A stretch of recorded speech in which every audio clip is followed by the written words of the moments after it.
Tu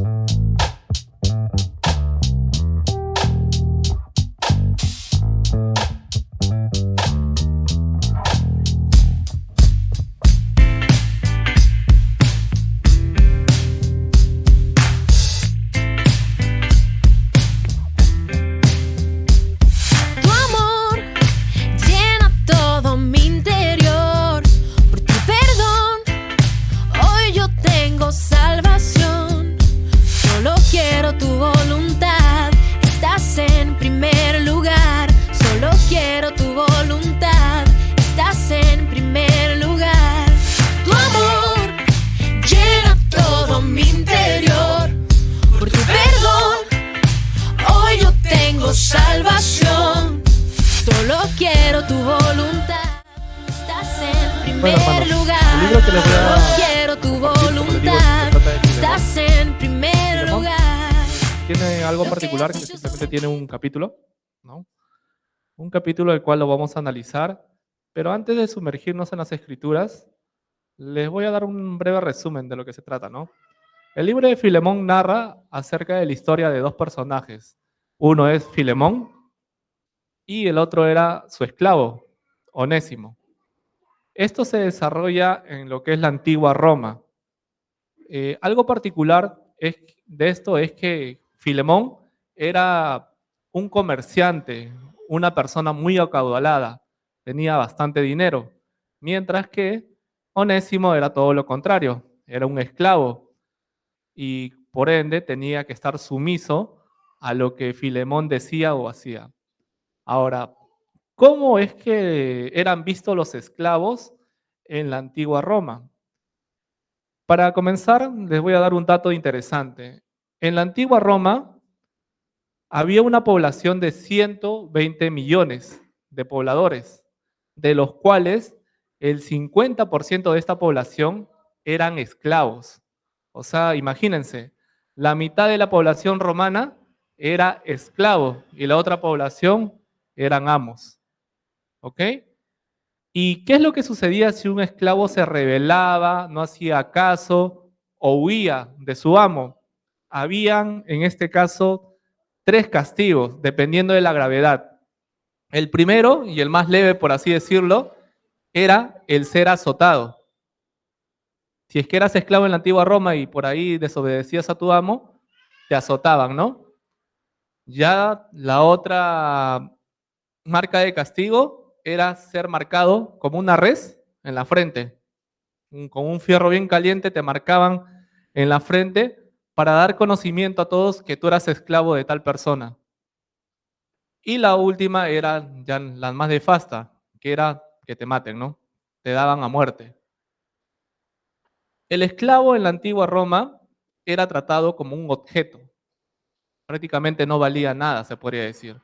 Y es bajo este contexto en que suceden las cosas en este libro.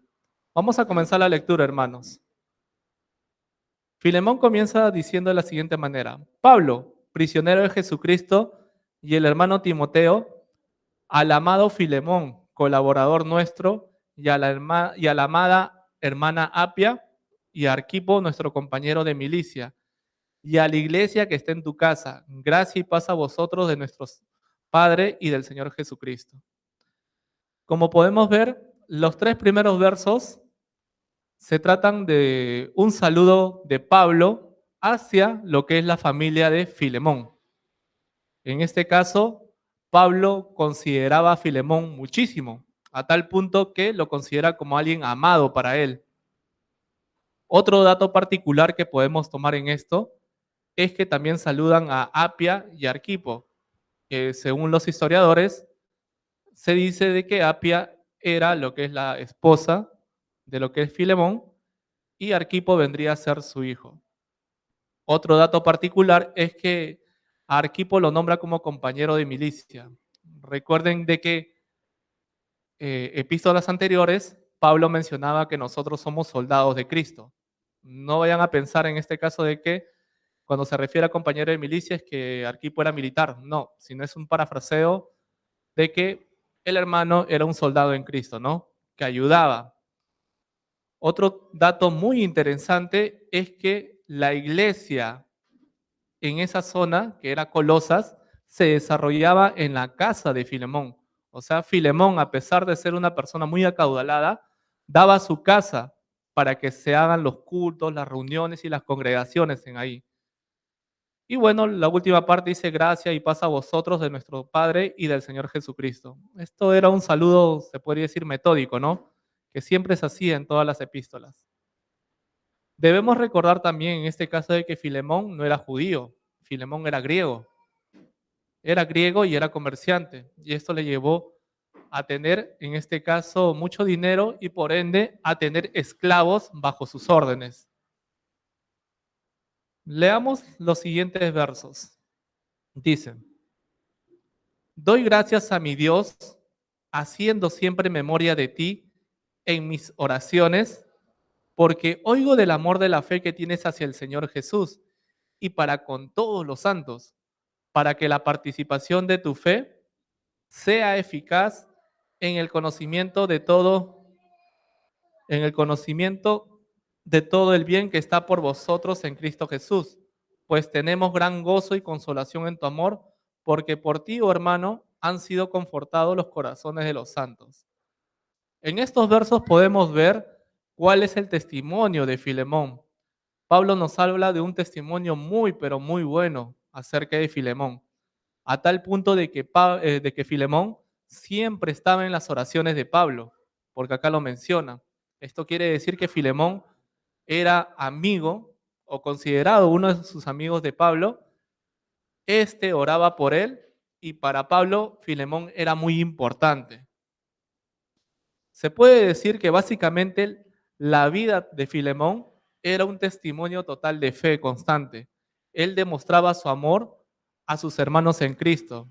No solamente se quedaba en lo que es la teoría, sino que iba a la práctica. Hermano que quizás pasaba necesidad, necesitaba algún tipo de ayuda o cualquier otra cosa, Filemón estaba ahí, presto para dar consuelo o para apoyar, dar asilo o hospitalidad, que es lo que frecuentemente se hacía antiguamente. También podemos notar que la fe de Filemón no se encerraba en una burbuja, no era solamente para él, no se lo reservaba para él mismo, sino que era una fe compartida, una fe entre todos los hermanos. Eso era bueno, porque eso es lo que nos manda el Señor. Otro es que Pablo se regocijaba por el amor que Filemón demostraba a los creyentes. Pablo se llenaba tanto de alegría de que sus enseñanzas dichas hacia él al convertirse ya estaban dando frutos en la vida de Filemón. Y esto es lo que a Pablo le llenaba de alegría, porque él sabía de que sus palabras no habían caído en saco vacío, sino que su fe estaba produciendo frutos. ¿Ok? Hasta este punto, hermanos, podemos notar lo que es básicamente el testimonio de Filemón, qué concepto tenía Pablo acerca de Filemón y qué particularidades tenía Filemón como creyente. Luego comenzamos en el versículo 8 acerca de lo que es ya la aplicación. Y se podría decir acerca de lo que verdaderamente debemos estudiar. Del versículo 8 en adelante, vamos a ver a un Pablo intercesor, perdón, por Onésimo. ¿Qué es lo que pasó entre Onésimo y Filemón? Onésimo escapa de su dueño, que era Filemón. Se escapa porque en sí él estaba cansado, se podría decir, de la esclavitud. Él siendo esclavo no era feliz. Hacía las cosas no porque él quería hacerlas, las hacía por obligación, no de corazón, sino las hacía por obligación en sí. Otra particularidad en este caso que podemos sacar de esto es que también Onésimo huye de Filemón porque según los historiadores, este llega a robarle a su amo. Por eso es que escapa a la misma ciudad de Roma, creyendo que en Roma, ante tanta persona que había ahí, iba a pasar desapercibido.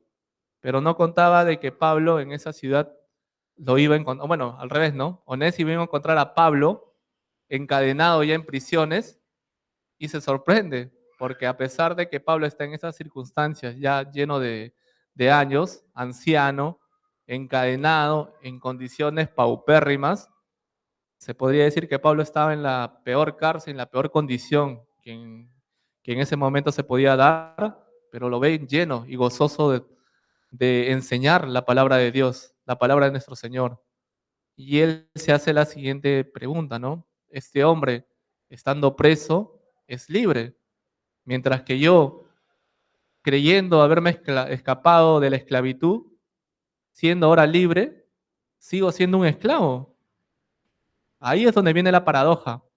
Y es ahí donde Pablo, en esas circunstancias, gana a Onésimo para el Señor, lo convierte en cristiano y este ya con un corazón ya más renovado, con un corazón lleno de dicha y de gozo, ya comienza a, en este caso, hacer las cosas bien.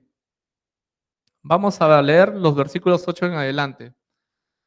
Pablo comienza diciendo de la siguiente manera: por lo cual, aunque tengo mucha libertad en Cristo para mandarte lo que conviene, más bien te ruego por amor, siendo como soy, Pablo ya anciano y ahora además prisionero de Jesucristo, te ruego por mi hijo Onésimo, a quien engendré en mis prisiones, el cual en otro tiempo te fue inútil, pero ahora a ti y a mí nos es útil, el cual vuelvo a enviarte.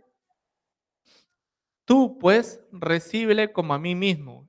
Yo quisiera retenerle conmigo, para que en lugar tuyo me sirviese en mis prisiones por el Evangelio, pero nada quise hacer sin tu consentimiento, para que tu favor no fuese como de necesidad, sino voluntario. Quedémonos hasta acá. Vemos acá lo que es un Pablo intercesor, abogando por lo que es Onésimo, abogando en tal sentido de que lo manda a Onésimo con las siguientes condiciones. La primero es que manda a Onésimo ya convertido, ya con un nuevo espíritu, ya siendo una nueva persona en el Señor, para que vaya y confronte a Filemón. Ahora, Pablo hace esto, en este caso, siendo de la siguiente manera. Uno, Pablo en este caso quiere que Filemón lo reciba como a sí mismo, es decir, manda a Onésimo como si fuese el mismo Pablo. Es lo que le está diciendo explícitamente. Lo segundo, apela a su amor fraternal, apela al amor del cual se está hablando versos anteriores de Filemón, apela a su amor como cristiano. Implícitamente le está pidiendo a Filemón que vea a Onésimo ya no como un esclavo, sino ya como un hermano en Cristo, y que lo ame como tal, que lo perdone como tal. Es lo que le dice a Filemón. Segundo, intercede por Onésimo apelando ya como un anciano, en base a su experiencia y en base a lo que él ha podido saber e instruirse a través de todos esos años en el Señor. Y por último, apela por Onésimo como un prisionero de Jesucristo. Es lo que podemos ver acá. Ahora, lo curioso de acá es que el nombre de Onésimo significa útil. Es lo bueno, ¿no? Y es gracioso en realidad. Onésimo, el significado del nombre Onésimo es útil. Como esclavo, Onésimo era se podría decir, aunque suene fuerte, hermanos, pero era un inútil, ¿no? Para nuestro Dios, porque vivía bajo la carne, bajo sus emociones. Por eso llegó a hacer todo lo que hizo. Mas cuando ya él se convierte en creyente, comienza a ser útil. Entonces, en vista de estas cosas, Pablo manda a Filemón, a Onésimo, para que lo reciba.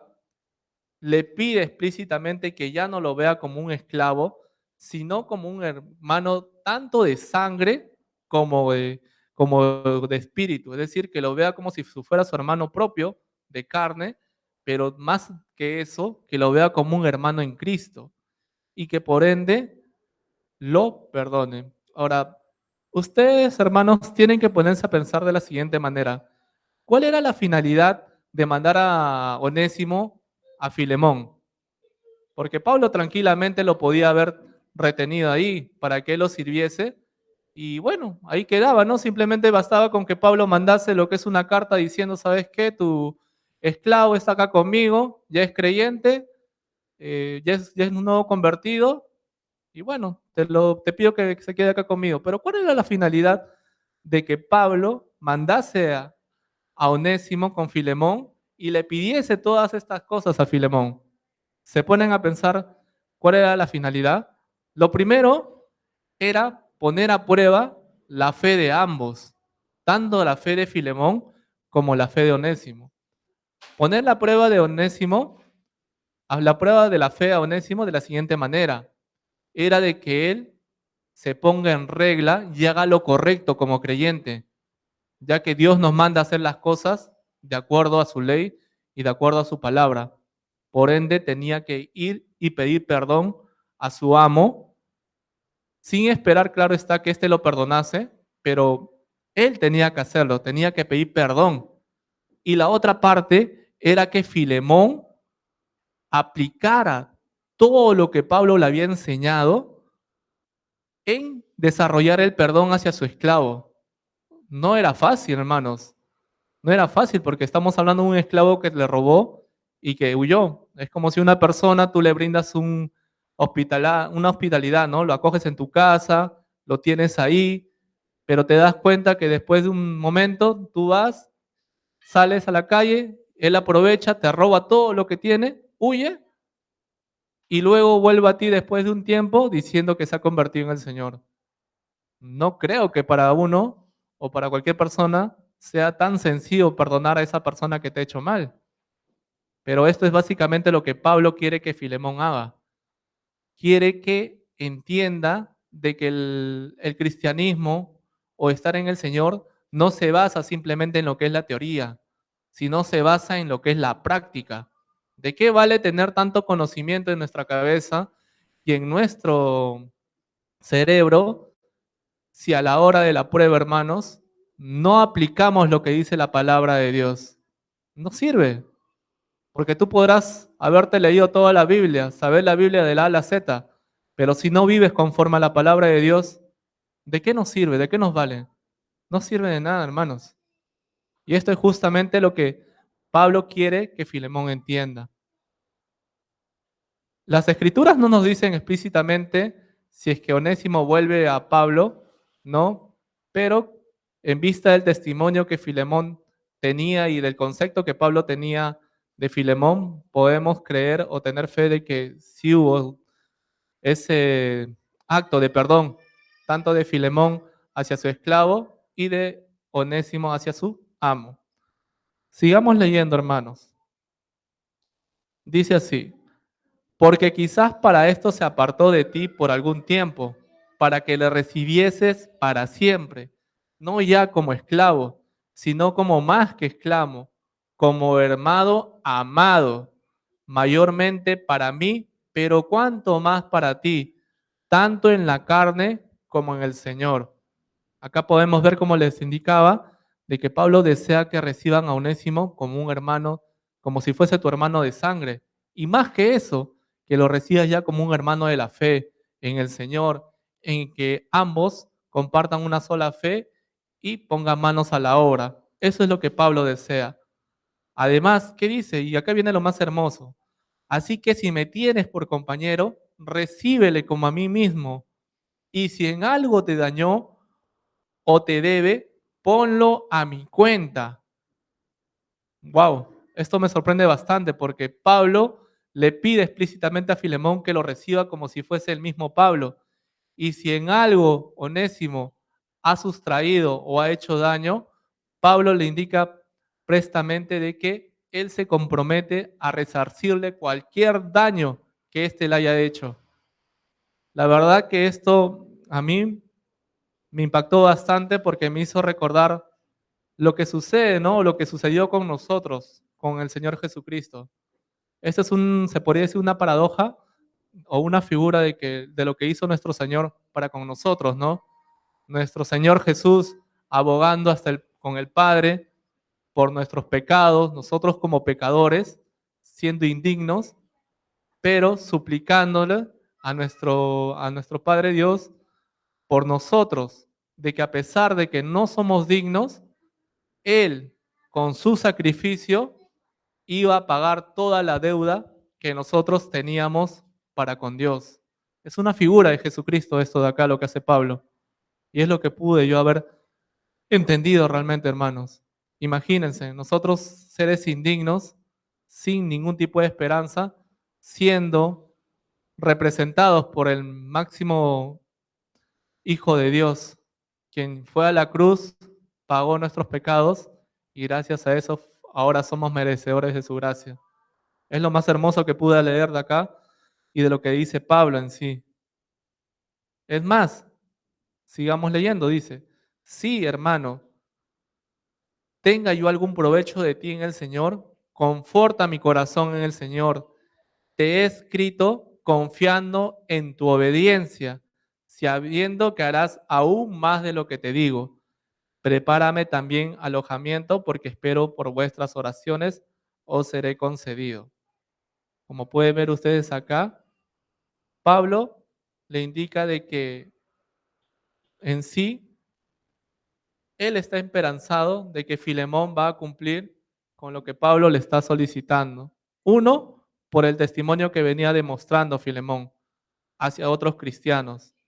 Y lo otro, porque Pablo estaba convencido de que el Señor estaba obrando en la vida de Filemón.